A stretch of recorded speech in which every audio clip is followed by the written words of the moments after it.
Jadi Rasulullah itu Isra, ya, itu hanya sampai ke Masjidil Aqsa menggunakan buraq. Jadi buraq itu digunakan dari Masjidil Haram sampai ke Masjidil Aqsa.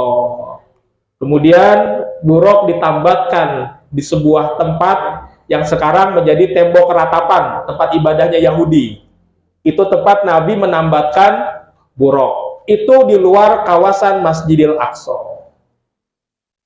Jadi Masjidil Aqsa itu sebuah kawasan seluas 14 hektar. Luas nggak? Luas. Kalau sekarang di atasnya ada dua bangunan yang terlihat jelas.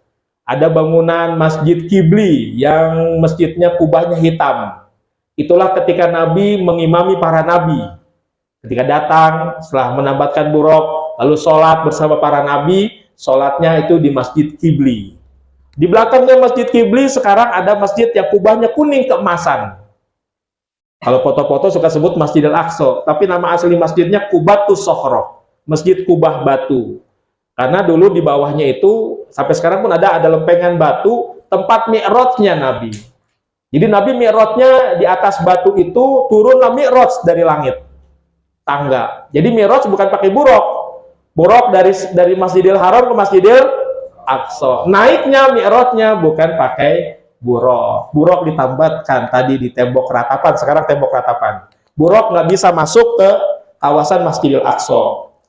Kenapa? Karena buraq itu kan hewan. Ini adalah kawasan suci, barokna haulahu, kawasan yang diberkahi sekitarnya.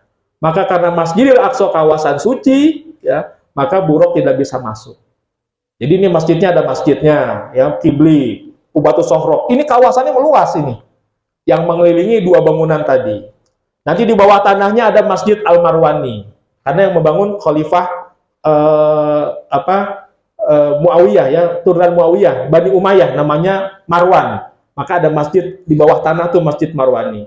Ada lagi nanti Masjid Buraq. Jadi ada 5 bangunan di kawasan Masjidil Aqsa. Itu kawasan suci. Maka buraq hanya ditambatkan di luar.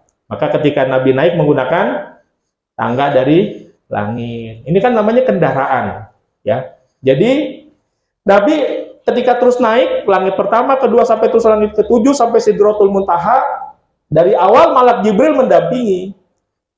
Tapi kemudian berhenti di Sidratul Muntaha. Ya. Kenapa? Kata Jibril, kalau aku melanjutkan, walau hanya seujung kelingking saja, walau hanya seutas rambut saja, hancurlah aku. Kenapa? Karena Jibril tercipta dari cahaya, setelah itu akan masuk ke lautan cahaya.